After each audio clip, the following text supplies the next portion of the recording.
जगह है ये?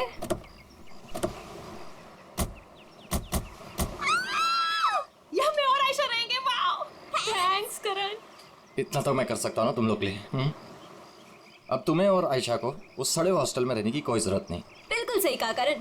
वैसे करण, मधु, मुझे लगता है ना कि जिस दिन तुम्हारी और मधु की शादी हो जाएगी ना, उस दिन तुम तो मधु को पूरा के पूरा मोहल्ला ही गिफ्ट में दे देने वाले हो।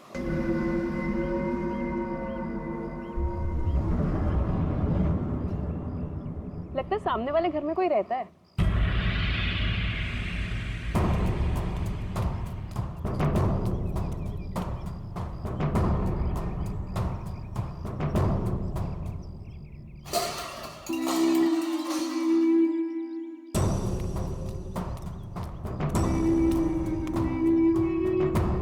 हाय, आई एम मधु। ये आयशा, हम आपके पड़ोसी हैं। हाय। और आप? मैं सामने के घर में रहता हूँ अपनी माँ के साथ। मेरा नाम विनय है और वो खाना अच्छा बनाती है। अब वो कौन? मेरी माँ खाना अच्छा बनाती है। तुम कौन हो? मैं करण हूँ, मधु का बॉयफ्रेंड। बॉयफ्रेंड गर्लफ्रेंड बॉयफ्रेंड गलत बात है। नहीं, मैंने कहा है बॉयफ्रेंड गर्लफ्रेंड गलत बात है। विनय,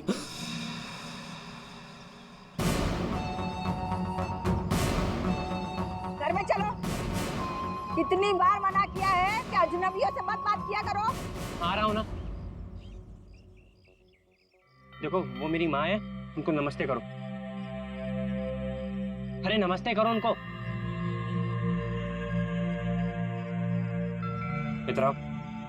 इधर आओ। अंदर चलो। आ रहा हूँ। सुनो, 8 बजने से पहले घर के अंदर चले जाना, ठीक है? क्योंकि 8 बजने के बाद ना वो आ जाता है। वो कौन है? मरमन। लेकिन याद रखना, दरवाजे खोलना मत। अम्मी नहीं खोलते, कोई नहीं खोलता। ध्यान रखना, दरवाजे मत खोलना, ठीक है? मैं जा रहा हूँ, बाय।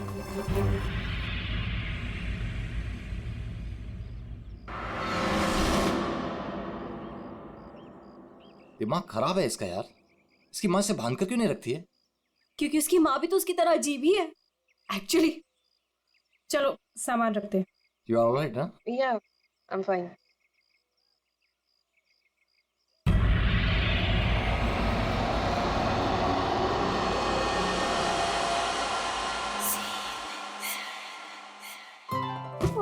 So beautiful.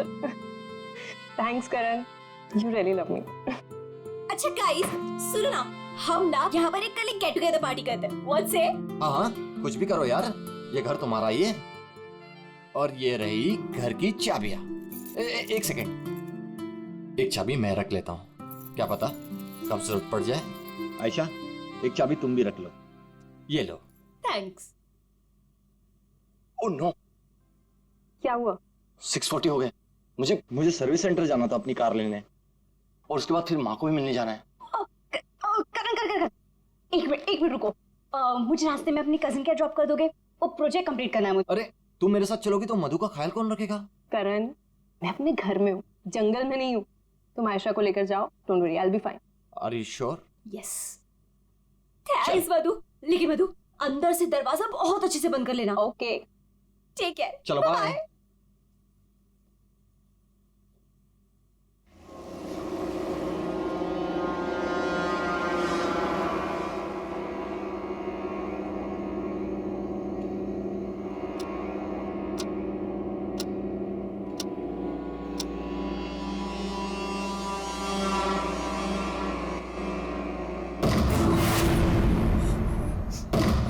कौन है?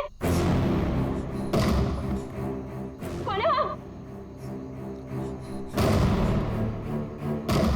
दरवाजा खटखटाना बंद करो। डरती नहीं हूँ मैं।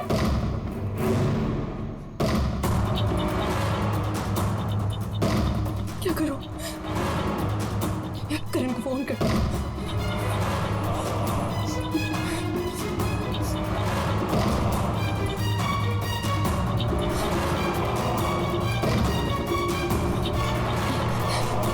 करण का फोन स्विच ऑफ जा रहा है। आयशा आयशा आयशा को फोन करती हूँ।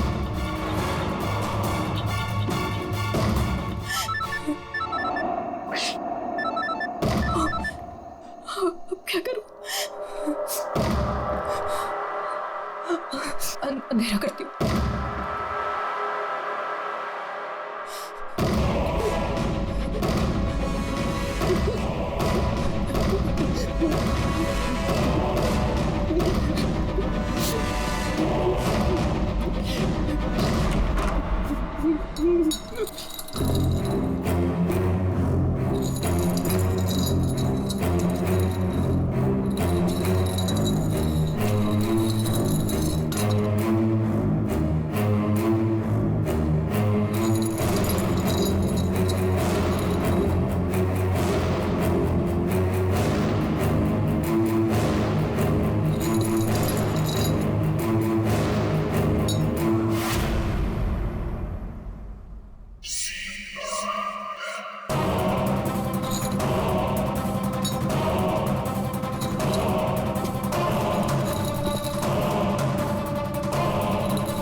सही था यार, पर मजा आ गया।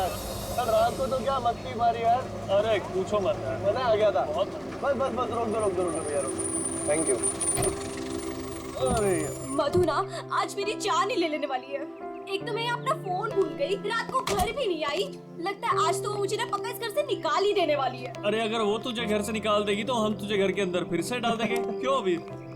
ओहो मैडम, घर से तो तब निकलोगी जब घर के अंदर जाओगी। जाओ, डोरबेल बजाओ, मधु को लेके लंच पे जाना है, वीकेंड की प्लानिंग करनी है। गो फास्ट। जा रही हूँ। और जल्दी आओ।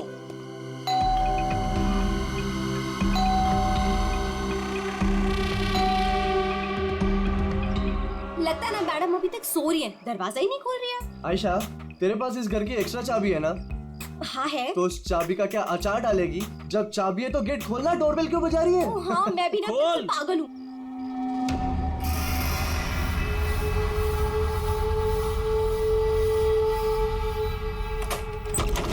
मधु, अरे मधु कब तक सोएगी? उठ मधु, मधु, मधु, अरे उधर देखो यार।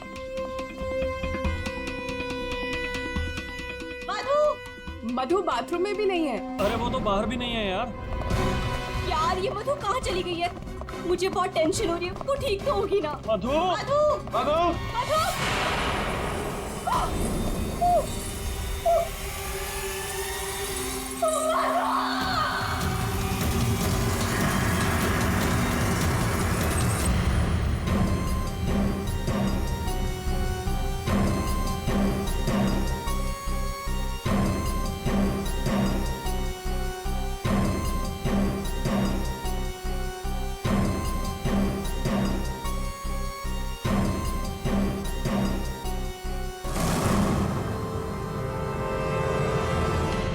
अभिजीत,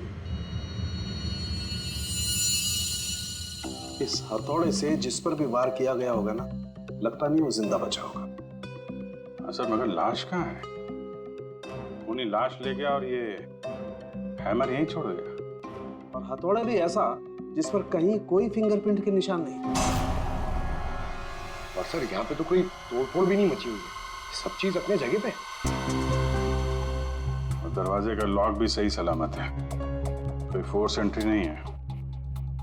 और मधु के दोस्त भी बता रहे थे जब वो लोग अंदर आए तो ये दरवाजा खुला हुआ था। शायद खूनी के पास डुप्लीकेट चाबी होगी। दरवाजा खोल के अंदर आया, मधु के सिर पे हथौड़ा मारा और गायब।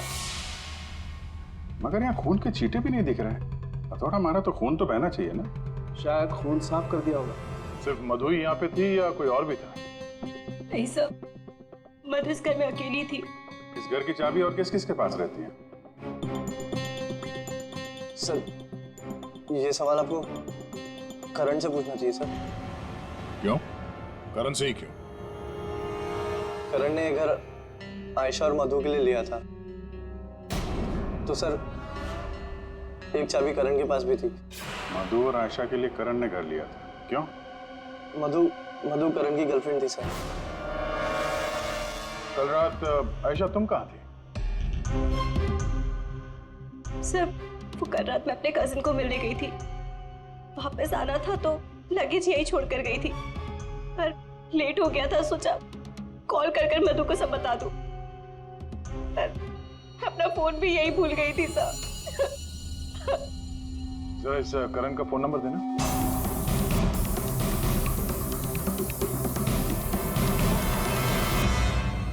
Sir of. वो मेरे पास उसकी मम्मी का नंबर है। कल करण जब मुझे कजिन के यहाँ छोड़ने गया था तो कह रहा था कि वो घर जा रहा है मम्मी के पास।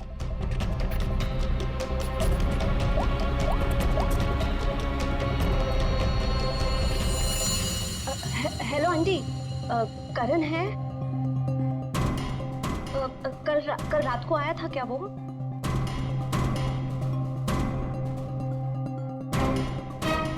नहीं आंटी, कुछ नहीं, हो सकता है मधु के यहाँ गया हो। मैं आपको बाद में कॉल करती हूँ। तो करण कल रात अपने घर भी नहीं पहुंचा और यहाँ भी नहीं आया। सर मुझे आपको एक बात बतानी थी। वो हमारे नेबर्स जो है ना, उन्होंने कहा था कि यहाँ पर एक हैमर मैन आता है रात को। तो कहीं उसने तो कुछ नहीं कर दिया? Hammer man? किसने बताया तुम्हें? ये कौन है? नहीं बेटा, कोई आ रहा है। हाँ माँ, कोई याद हो रहा है।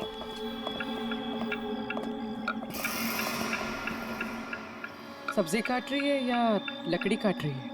काट वहाँ रही है, आवाज यहाँ तक आ रही है। यमोला जी, आपने कल इनसे हैमरमैन के बारे में कुछ बोला था क्या? आप ऑफिसर है, उस घर में कुछ हुआ है क्या? जी हम लोग सीआईडी से। उस घर में क्या हुआ ये बाद में बताएंगे। पहले आप लोग ये बताइए, हैमरमैन कौन है? क्या बता रखा है इन लोगों को आपने? नहीं है वो सच में। रोज शाम को आता है और हैमर से दरवाजे और खिड़कियों पे ठोकता है। आप देखिए ना, वो उधर निशान बने। कल भी आया था रात को 8:30 बजे। सामने के घर में ठोक रहा था। इसीलिए मैंने पूछा कि उस घर में कुछ हुआ है क्या? आपने हैमरमैन को देखा? देखा है।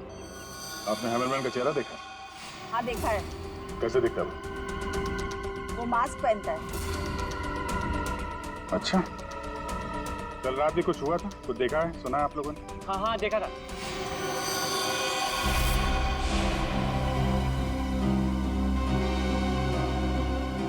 यमोला जी,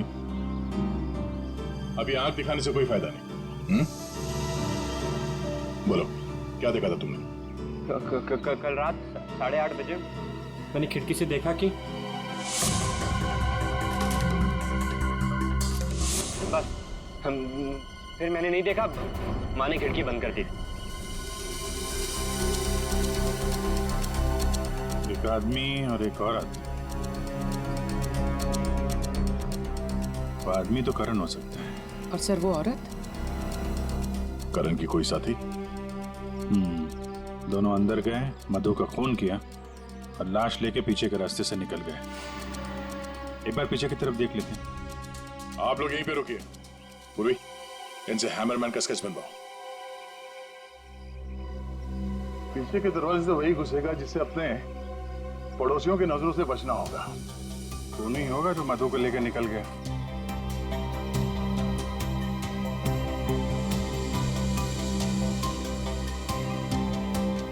ऐसा कैसे हो सकता है कि कोई भी निशान नहीं छोड़ा? मधु को मार करके लेके गया तो भी कुछ ना कुछ तो छोड़ा होगा कोई।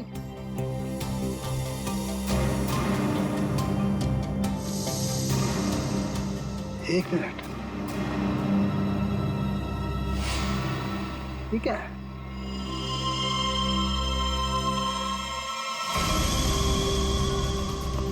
कुछ अलग से?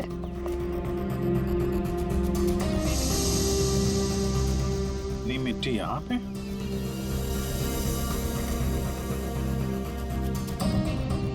लगता है किसी ने यहाँ पे पैर वैर धुले हैं, इसलिए मिट्टी यहाँ पे है।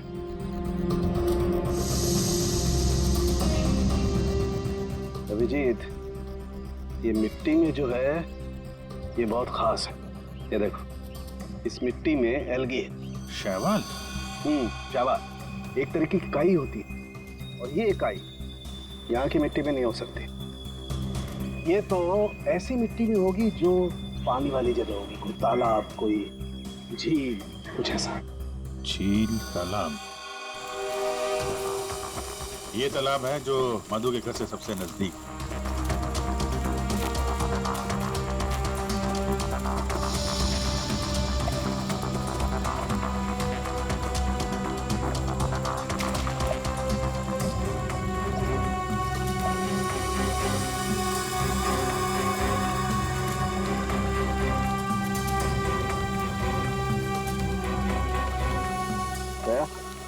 अभिजीत,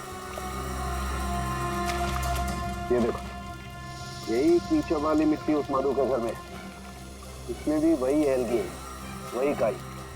तब तो ये मिट्टी अपने आप तो नहीं आई होगी ना, कोई ले गया होगा यहाँ से। अरे यार पंकज, जो आदमी इस तालाब से मधु के घर गया होगा उसके जूते के साथ चली गई मिट्टी। अब गया तो वही होगा जिसके पास मधु के घर की चाबी थी।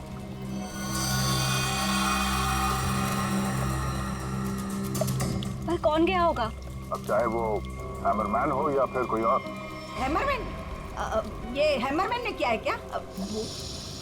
काम तो उसी का ही लग रहा है। हाँ।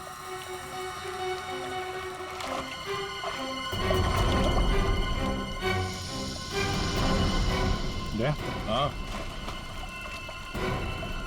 वहाँ नीचे कुछ दिख रहा है।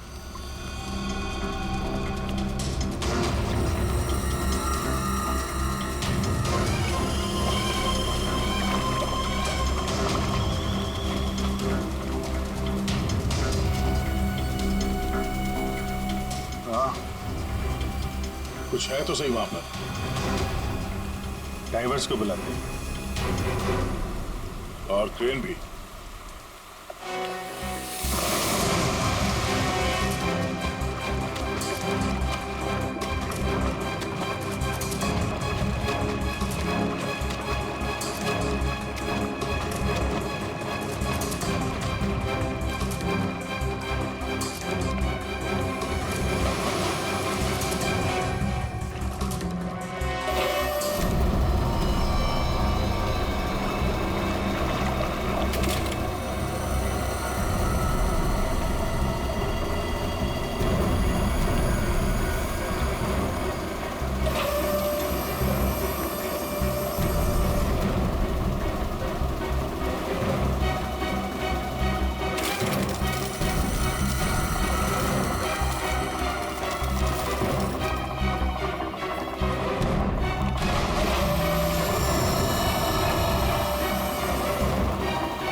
रोहित, ये करण की कार है ना?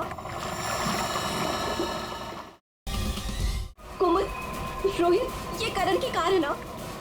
पर करण अपनी कार इस तालाब में क्यों फेंकेगा? हो सकता है हैमरमैन लेकर आया हो।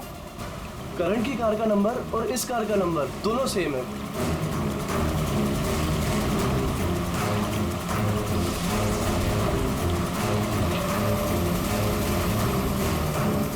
लेकिन ये कार यहाँ आई कैसे होगी? और जाहिर सी बात है, करण की कार अपने आप इस झील में तो नहीं गई होगी। और कल करण ने आयशा से कहा था ना कि अपनी माँ के घर जा रहा है, तो अपनी माँ के घर तो नहीं गया, मधु के घर गया। मधु के घर की चाबी भी थी उसके पास। लगता है ये करण ही हैमरमैन हो। ये हैमरमैन के साथ मिलके उसने मधु का खून कर दिया, लाश इसमें डाल दी और कार पानी में फेंक दी। आप लोग यहीं पे रुकिए।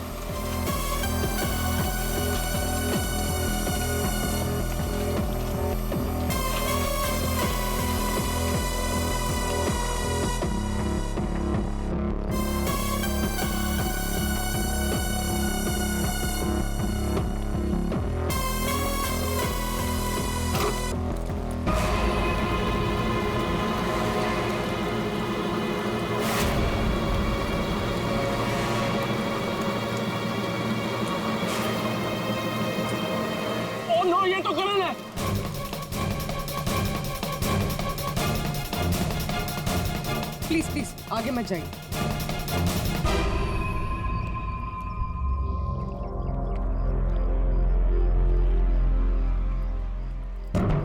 खोपड़ी बुरी तरह से टूट गई है, किसी भारी चीज से वार किया है।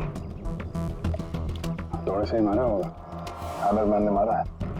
सर मतलब हैमरमैन ने करण को मारकर लाश गाड़ी में डाल दी और गाड़ी तालाब में फेंक दी। फेंका नहीं पूर्वी, इधर ढलान पे धक्का दिया और गाड़ी सीधा झील में। सर मगर अगर गाड़ी को धक्का मार के वहां तालाब में डाला है तो फिर ये नॉर्मल पतला दुबला आदमी नहीं होगा सर, ये हैमरमैन बहुत तगड़ा होगा सर, हट्टा कट्टा। या फिर 2 लोग होंगे। अब ये करण तो मिल गया, मधु को ढूंढना है।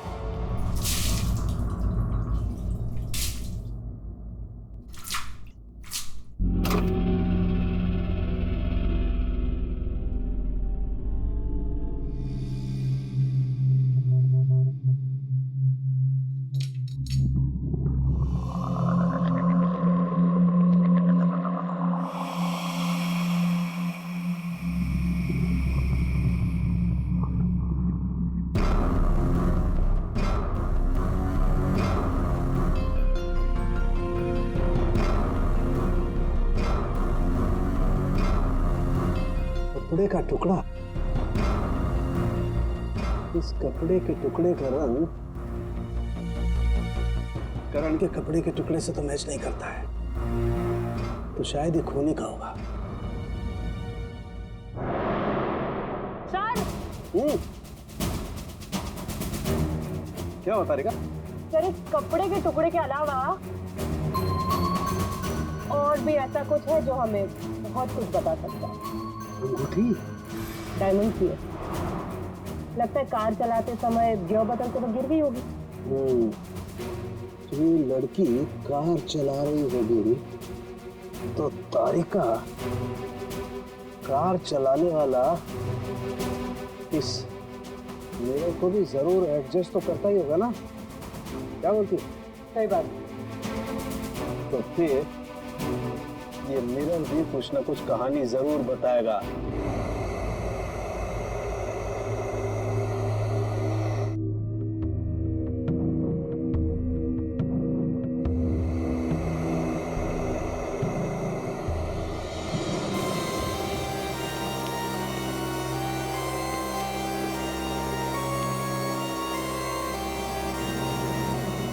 शीशे के बाल सुखा रहे हैं क्या? पूरा शीशा सुखा रहा हूं, जब ये सूख जाएगा ना बहुत कुछ बोलेगा, लेकिन फिलहाल ये करण ने और अंगूठी ने जो बोला है वो सुन लीजिए। इस हथौड़े पर जो खून लगा है ना, बस ये करण के खून से मैच होता है। मधु के घर में करण की ही हत्या हुई। और सर ये हीरे की अंगूठी मिली हमें उस गाड़ी में से, ड्राइवर सीट के नीचे पैरों के पास। ये अंगूठी? ये तो मधु की है। हाँ सर, हमने मधु के घर से उसके कुछ फोटोग्राफ्स लिए थे, उसमें मधु ने यही अंगूठी पहन रखी। इसका मतलब वो कार झील तक मधु चला कर लाई और इसीलिए वहां मोटी कार में गिर गई। तो क्या करण का खून मधु ने किया? नहीं दिया, मुझे नहीं लगता, ये चक्कर कुछ और ही है। अगर ये अंगूठी मधु रेगुलरली पहना करती थी तो इतने आसानी से उंगलियों से निकलेगी ही नहीं ना, वो गिरेगी ही कैसे? वो तो जरूर वहां पर जानबूझकर डाली गई थी ताकि सारा शक मधु पर जाए और हम मधु के आसपास ही घूमते रहे। और सर मधु का भी अभी तक कुछ अता पता है नहीं। लो भाई, इस शीशे ने भी मुंह खोल दिया है। ये देखिए, इस पर बहुत सारी उंगलियों के निशान हैं। मधु यहाँ पर है नहीं, वरना उसकी उंगलियों से मैच करके देखो। कोई बात नहीं सर, जब मधु मिल जाएगी तो मैच कर लेंगे। काम करते हैं, 7 बजे से लेकर 9 बजे तक ये करण कहाँ कहाँ था इसके डिटेल्स निकालते हैं, अपने आप सब कुछ पता चल जाएगा। तो करण का सेलफोन डेटा जो हमें मिला उससे ये पता चलता है कि करण और आयशा 6:44 पर मधु के घर से निकले थे और उसके बाद 7:15 पर करण ने आयशा को ए ब्लॉक पालिन चौक ब्लू पार्क पे ड्रॉप किया था और वहां से करण को जाना था अपनी माँ के घर बराली। लेकिन वहां ना जाकर ये वापस मुड़ता है और मधु के घर की तरफ आता है। और उसी रास्ते में 5 किलोमीटर तक जाने के बाद सर करीब 7:30 बजे जेसी मार्केट फुलवाड़ी में वो रुकता है और यहाँ पे एक और नंबर आके उससे मिलता है सर। और ये नंबर करण के साथ करीबन 10 मिनट तक रहता है और उसके बाद वो नंबर गायब हो जाता है। और वहां से करण मधु के घर पहुंचता है 8 बजे और 8:40 पर उसका फोन बंद हो जाता है। दूसरा नंबर किसका है जो करण से जेसी मार्केट में मिला था? सर रोहित का। रोहित, तुम करण का खून होने से पहले उससे मिले थे पूरे 10 मिनट के लिए, क्यों? सर मैं अपने दोस्त की मौत से बहुत ज्यादा डरा हुआ था सर, और मुझे समझ में ही नहीं आ रहा था कि मैं कैसे रिएक्ट करूं, क्या बोलूं। वो तो अचानक से उस दिन मैं उसे जेसी मार्केट में मिला, मैंने सडनली उसे वहां देखा। अरे करण! हे रोहित, कैसा है यार? कैसा है मेरा भाई?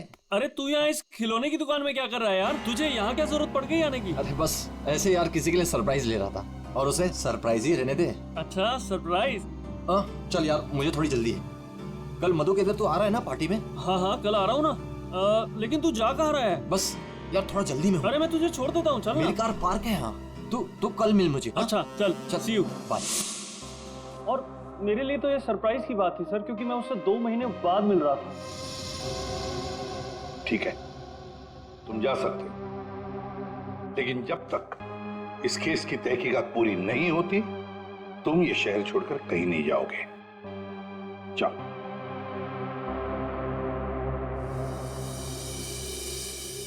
बड़ी अजीब बात है, ये करण अपनी मां से मिलने जाता है लेकिन वहां नहीं जाता है खिलौने की दुकान में।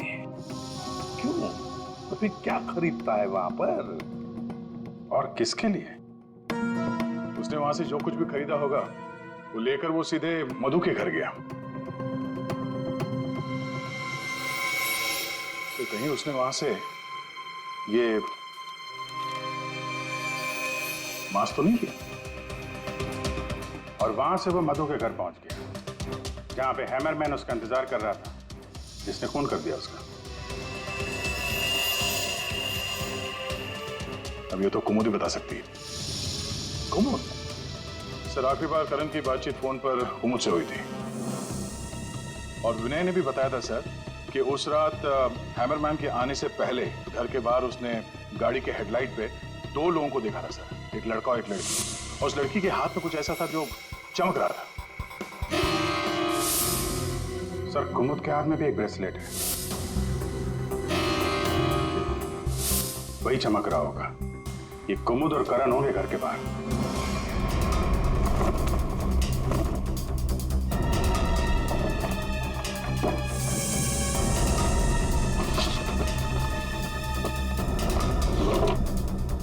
जब से करण की लाश मिली है तालाब में, तब से खूनी और भी होशियार हो गया। सर लगता है ये टीम बहुत छोटी है सर, कुमुद, मधु और ये हैमरमैन। लेकिन ये हैमरमैन मिले तो सही, अभी तक तो सिर्फ उसका हैमर ही मिला है तो उसने हमारे लिए छोड़ा है। मैन तो गायब ही है। सर ये कुमुद तो भागने की तैयारी से घर से निकली, सारे कपड़े लेकर भागी और उसका मोबाइल भी स्विच ऑफ आ रहा है। अरे ये कहां से आ गए यहाँ पे? कौन कहां से आ गया? ये देखो, इसका मतलब है ये कुमुद रमोला और विनय को पहले से जानती थी। एनवेलप पे डेट पिछले महीने की है और ये कुमुद बोल रही थी कि ये रमोला और विनय को पहले कभी मिली ही नहीं। तो कहीं ये माँ बेटे रमोला और विनय इस पूरे साजिश में शामिल तो नहीं? मिलते हैं माँ बेटे से।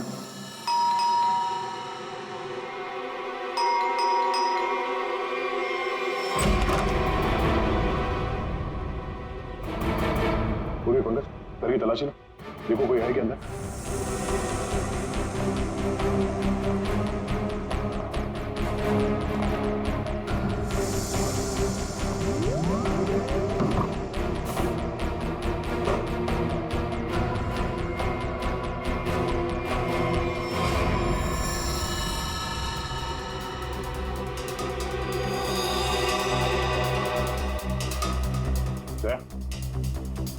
हाँ?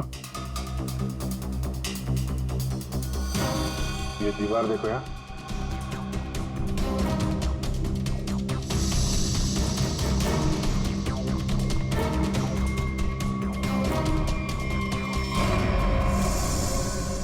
पेट अभी ताजा है?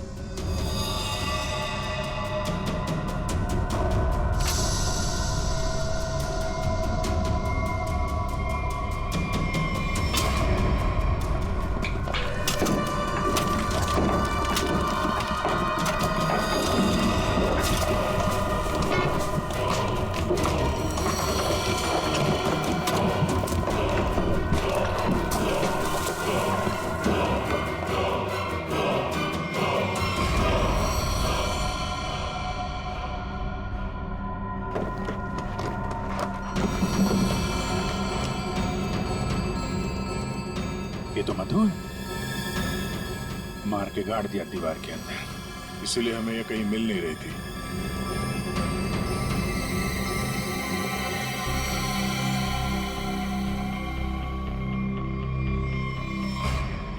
सर इसे भी हथौड़े से मारा। इसके सर पे भी वैसी ही चोट है जैसे करण के सर पे थी। यार ये जो कुछ भी हुआ है कल रात 8:30 बजे के बाद ही हुआ है। बारिश के दिनों में ये दीवार इतनी जल्दी सूख कैसे गई? इस दीवार के प्लास्टर को सुखाने के लिए कहीं से हीटर या इंडस्ट्रियल हीटर मंगाया होगा।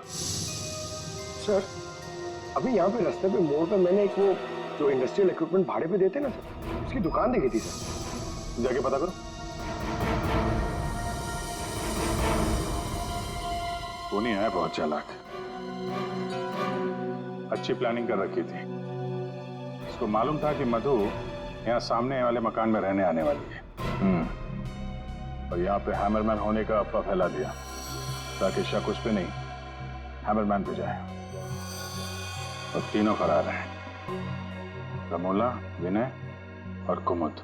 सर मैंने इंडस्ट्रियल हीटर के सप्लायर के बारे में पता किया। इनको रमोला और विनो के बारे में पता है, इन्होंने ही सप्लाई किया था वो हीटर। अच्छा, अब जरा ये फोटो देखिए। यही माँ बेटे आए थे आपके पास? हाँ सर, ये तो मेरे बहुत पुराने ग्राहक हैं। पुराने ग्राहक? जी सर, वो मेरे पड़ोस वाली दुकान से नाटक का सामान लेते थे भाड़े पर। और सर ये कोई किराएदार नहीं है, ना ही माँ बेटे, एक नंबर के फ्रॉड हैं, फ्रॉड। अपने आप को एक्टर बताते हैं सर। आपको पता है ये दोनों कहाँ रहते हैं?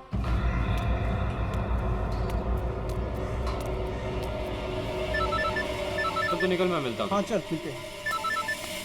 हेलो, मैं चंपा बोल रही हूँ, चाय पानी फिल्म से। हाँ जी बोलिए ना। आपकी एक्टिंग के इतने चर्चे सुने और आपका नंबर मुझे इतनी मुश्किल से मिला है।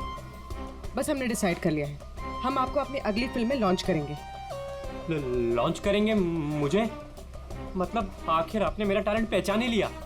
हाँ, अब 1-2 दिन में शूटिंग शुरू हो जाएगी। बस एक प्रॉब्लम है, आपकी बड़ी बहन के कैरेक्टर के लिए कोई अच्छी एक्ट्रेस मिल नहीं रही। बस वो कंफर्म हो जाए तो हम शूटिंग शुरू कर देंगे। अच्छा बड़ी, अरे है ना, बड़ी बहन है। मैं आपकी प्रॉब्लम सॉल्व करता हूँ। अरे वाह, आपने तो मेरी टेंशन ही खत्म कर दी। आप अपनी गली के बाहर आ जाइए, मैं गली नंबर 7 पे खड़ी हूँ। अरे तेरी, अरे मौसी बाहर निकलो। क्या है? अरे बाहर निकलो। क्या हुआ? अरे अपनी किस्मत खुल गई, रोल मिला है अपने को। रोल? हाँ। कौन दे रहा है? कहाँ? अरे बाहर खड़े हैं ना गली के, तुम चलो मेरे साथ। चलो चल, चल, चल। चलो चलो।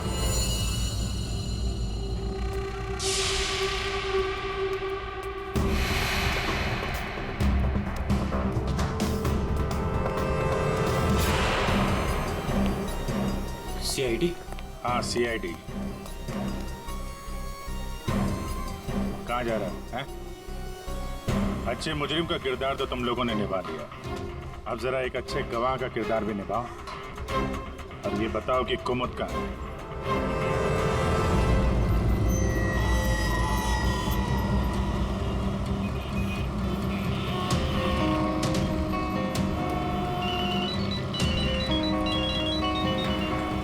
अरे तुम यहाँ हो, मैंने ध्यान ही नहीं दिया। तुमने क्यों कॉल किया मुझे? सब जानते हो फिर भी। अब मैं क्या करता? CID बुलाएगी तो क्या आना ही पड़ेगा। CID? तुमने मुझे CID के कहने पे यहाँ बुलाया? मैडम आप बहुत स्मार्ट हैं, लेकिन हम आपसे ज्यादा स्मार्ट हैं। सर आप मेरी बात सुनिए। नहीं, बात सुनेंगे आपकी, लेकिन ब्यूरो चल के सुनो। चलिए। कहाँ कहाँ भाग रही मैडम? पैदल ही जाएगी क्या सीआईडी ब्यूरो तक? गाड़ी लाए हम तुम्हारे। चल।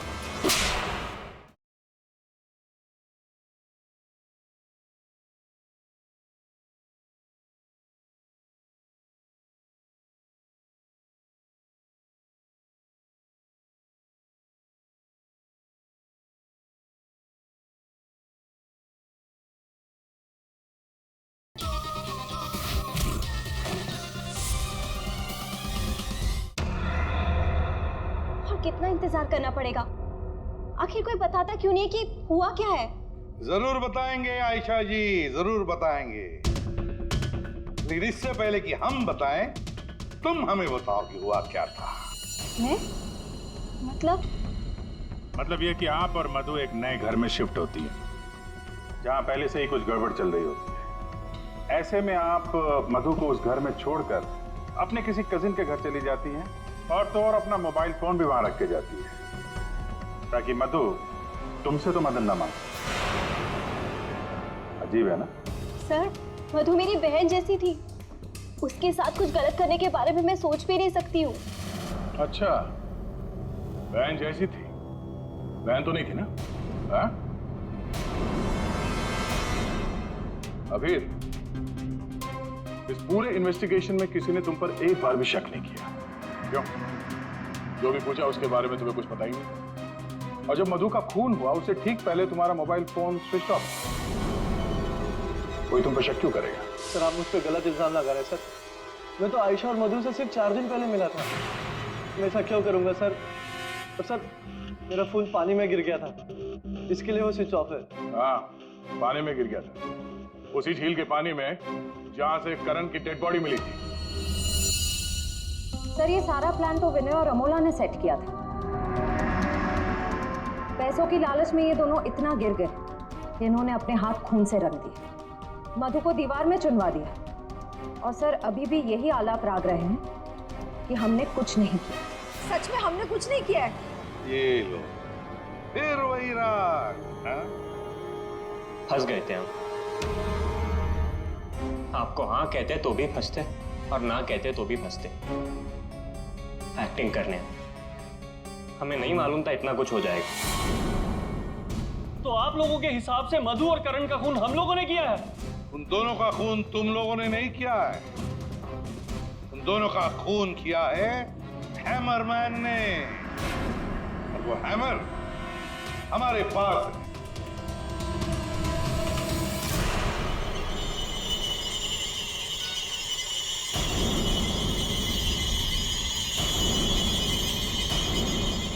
कुमुद, ये कहाँ थी? ये हैमर छुपाने गई थी, हमने ढूंढ निकाला, है ना? I'm sorry रोहित, मुझे माफ कर दो।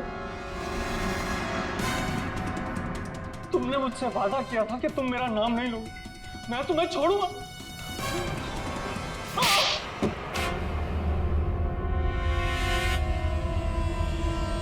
हाँ मैं हूँ वो हैमरमैन। क्यों मारा तुमने उन दोनों को? वो दोनों तो तुम्हारे दोस्त थे ना? कोई दोस्त नहीं, कोई प्यार नहीं, वो दोनों धोखेबाज थे।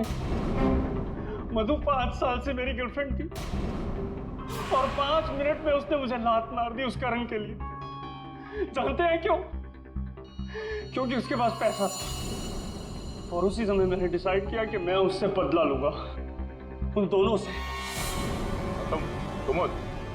तुमने इसका साथ क्यों दिया? मैं रोहित से बहुत प्यार करती हूँ, मुझे उसका साथ देना पड़ा। तैयारी तो तगड़ी कर रखी थी तुमने। 3 महीने से प्लान कर रहा था मैं, उन दोनों को एक दर्दनाक मौत मारने की।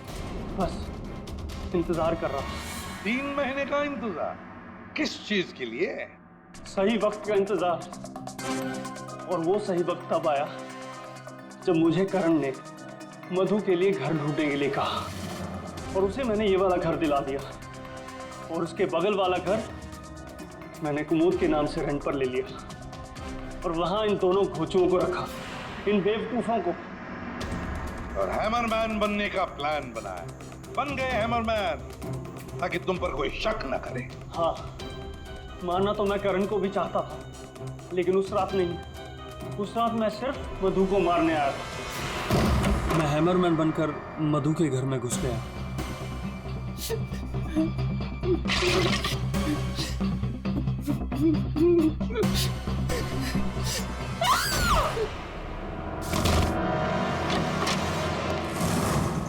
और मुझे इस बात का बिल्कुल भी अंदाजा नहीं था कि करण भी वहां पर आ जाएगा। वो मधु के साथ मजाक करने आया था, नकली हैमरमैन बनकर। उसने मास्क जब मैंने उसे मार दिया तब मुझे पता चला कि वो दरअसल करण ही था। मैंने कुमोद, रमोला और विनय की मदद से दोनों लाशों को ठिकाने लगा दिया। रोहित जी, ये हथौड़ा हमें ना भी मिलता ना, तब भी तुम बच नहीं सकते थे, क्योंकि करण और मधु ने मरने के बाद भी हमें बताया कि खूनी तुम हो। रोहित, कुमुद, रमोल और विनय, तुम सब ने मिलकर मधु और करण का खून किया है। अब जेल में बैठकर हैमरमैन की नई नई कहानियां सुनाते बैठना इन सबको, तब तक फांसी का ऑर्डर तो आ ही जाएगा।